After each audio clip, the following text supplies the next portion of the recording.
Hey, what's going on everyone? Hope you're doing well and welcome back to the channel. Today we're going to be doing another bike review, and today we have the Honda CRF 300L Rally. This is another one of those bikes that we rented in Hawaii and I had for the day, so the footage will be a little bit different again. It's just old clips that I had recorded, so I can't really walk around the bike or do anything like that. So it will just be footage that I already had recorded while I do a voiceover and voice my opinions on this motorcycle. So with that, please like, comment, and subscribe, and let's get into the video. So there's a little bit of a story behind this bike, since when we planned our off-road adventures in Hawaii, we originally rented two KLRs, but due to some paperwork errors on the renter's end, he ended up scheduling us for two people on one KLR. So I ended up with this bike on accident pretty much, since I wanted a KLR. I had a KLR and it was great for off-road, and this 300 I had in my head, you know, it, he was like, take this is my most ridden bike. This is, a great bike for this. It's not going to be super heavy. It's really easy. And I'm like, oh gosh, this is just a little 300. I'm like, it's going to be so buzzy and rattly and it's going to be slower than crap. And it's just going to be a pain in the butt to drive this. I really kind of fought to get the KLR, and the guy with the KLR that he rented out that I was supposed to have actually came back earlier, so I did have the option to have that bike, but he kind of warned me against it since he didn't want me taking out a bike that he hadn't looked at or done any of the maintenance on. And I talked to the guy with the KLR that I was supposed to ride. He also was saying the clutch was kind of out of adjustment, and it was just kind of a bad situation there. So he ended up letting me take the CRF 300 out just for a spin around the block, just to see how I liked it. And honestly, I was like, this might be something I might be interested in.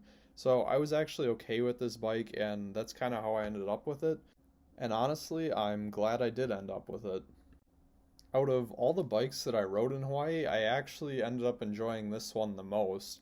And while along with I'm sure many of the people watching this video would think it's just a 300, this is ridiculous. Like, this thing's got to be so slow, it's got to be buzzy.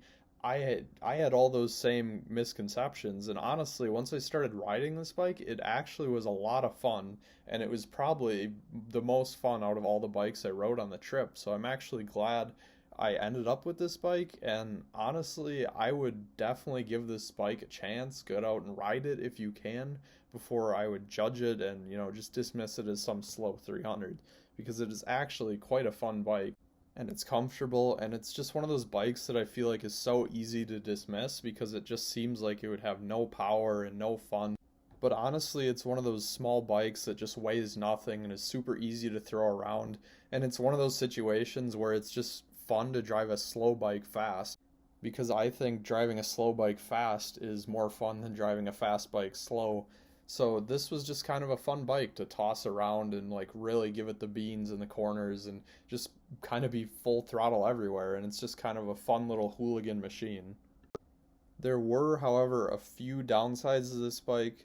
When my dad rode it, he thought that the forks might have been twisted, and I kind of agreed. I didn't know what it was coming from, but he could be right there. But it also didn't really help this bike that it was on knobbier tires, so whenever you did want to really lean it over in the corners, it was fairly hard to bring it back up. Like, the steering was really stiff, but like not in a good way. It was like it didn't want to follow what you wanted it and told it to do. But this also, it is an off-road dual sport adventure like bike. It's high up, so it isn't going to be the greatest handling bike, but it was just a little bit lacking there, more than I expected. The other thing that I noticed after riding this bike for an entire day was that the seat is very small on this, and it has almost no cushion, and there is a strap right where your butt goes, which is very hard and just kind of unpleasant. This is a thin bike. It's meant for single track off road, like through the woods stuff. So I get it that they had to make the bike thin, and it never was really meant to be a super long mileage touring bike. But the seat is not great on this motorcycle at all.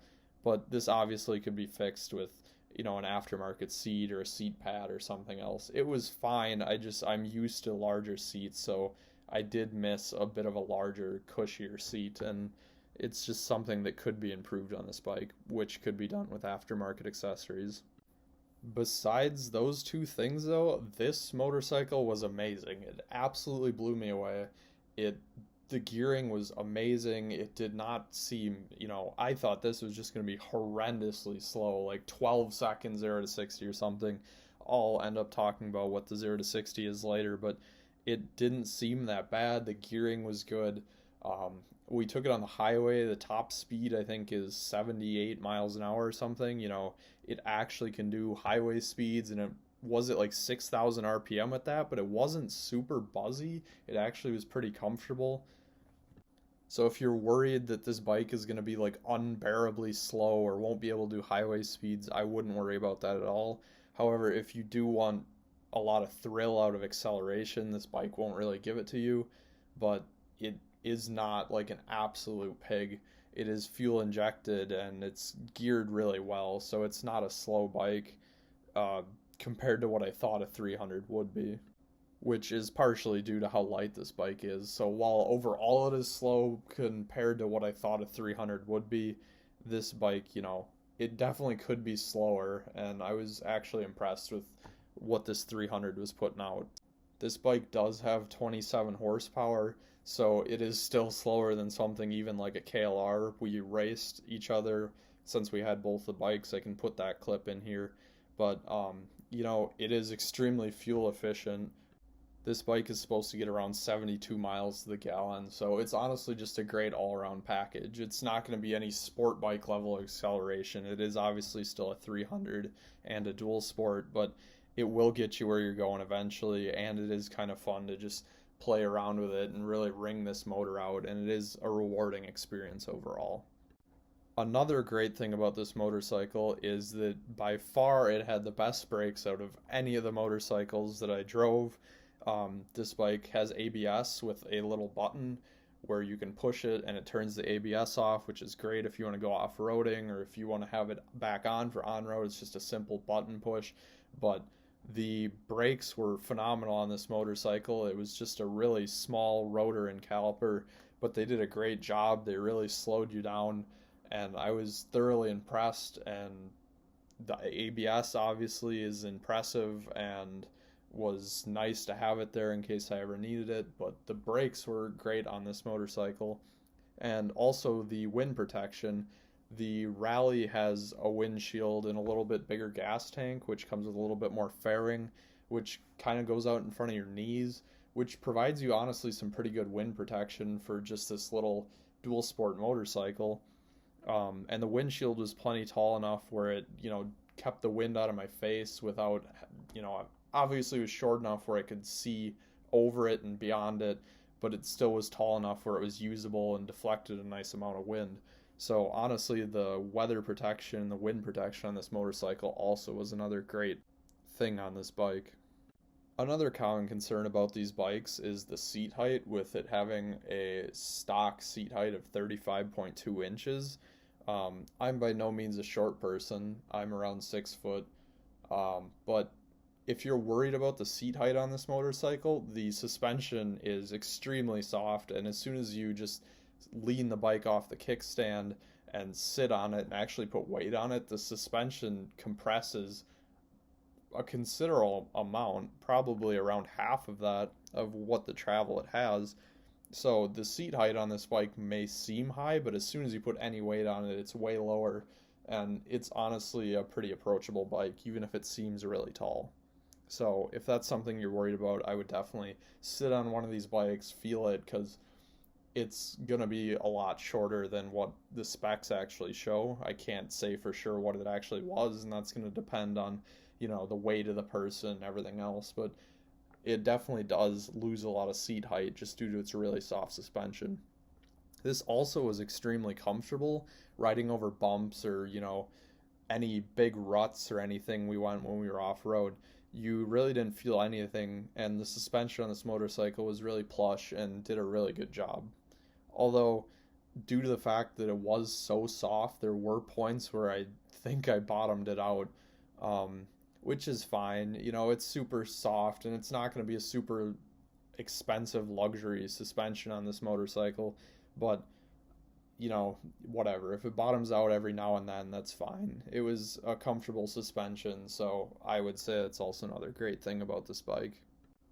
So yeah, overall, I really enjoyed this bike. I honestly think it was probably one of my favorite for the whole trip, and I think it's a great value and everything with the wind protection it gives you, the reliability Honda's going to give you. It comes with ABS for $6,500. You know, you get a fuel injected, liquid cooled dual sport motorcycle that can go anywhere, do anything. It has ABS. If you're familiar with Itchy Boots, she took this from the bottom of South America all the way to Dead Horse, Alaska, which is the very most northern highway in the United States. So she's traveled across entire continents. It's a super reliable bike. It's great for touring. It can go off-road, on-road. So overall, just an honestly great motorcycle. So with that, let's give it a Dane score. So now we have the 2021 Honda CRF 300L Rally added to the Dane score. I had very low expectations for this bike and it blew them out of the water. But that being said, it still comes in at our lowest scoring motorcycle so far due to the fact that it is just a 300 and it doesn't have a lot of the options. I was impressed with the motor and the extreme reviness of this bike, and it was rather exciting to push this slow bike fast, but in the end of the day, it is still just a slow motorcycle that didn't have a whole lot of features. So with the styling, we gave it a 4. The asymmetrical headlight doesn't make this motorcycle look super great, and there is just a lot of plasticky, cheap looking stuff on the side of it. I would have enjoyed a more utilitarian look, more like a dirt bike. Acceleration is a 1. This bike is a 300 and is the smallest and slowest motorcycle on the market. It is in the class with mopeds, if they could actually hit 60 miles an hour, but overall it is just the slowest motorcycle that money can buy. Handling's a 3. As I mentioned before, the off-road tires didn't help and maybe the twisted forks. This motorcycle handled okay, but it was very hard to steer at points and it was just kind of a letdown there. Fun factor's a 7. This motor is a super revvy and smooth motor that was really fun to just ring out and give it the beans anywhere in the power range and just really push this bike hard. Cool factor's a 3. This motorcycle's only a 300cc motorcycle that's a cheap, common Honda motorcycle. It's not really anything special. Features are a 2. While this motorcycle does have ABS and a trip meter and a gas mileage meter, there's no other options such as a USB socket or GPS or storage or any of that, so that's a 2. Comfort's a 5. This motorcycle is pretty comfortable. It's got good wind protection, but the seat is small and it's not super plush, so it could be better, but it also could be way worse, so it comes in the middle. Quality's a 7. Classic Honda reliability and quality. Everything felt like it was built pretty well. Seems like it would hold together. But, you know, obviously there are things that were just cheaper on here that didn't make it super premium. Practicality's a 7. This motorcycle is pretty cheap. It's good at off-road. It's good on-road. It's touring capable. You know, it can do a lot of things, so it's pretty practical. Value's a 8. This motorcycle's extremely cheap and it can go anywhere and do almost anything. It's, again, you can tour on it, you can take it through the woods, you can take it on road, you can go wherever and do whatever with it, and it's relatively cheap, so I would say it's a good value. Overall, bringing this bike in at a score of 47. So again, not as high as I thought it would have been, but it blew my expectations for a 300, but in the end of the day, it is still just a cheap Japanese-made 300. But I actually really enjoyed this bike, so if you ever get the chance, go out and try to ride one. So with that, make sure you like, comment, and subscribe, and I'll see you on the next one.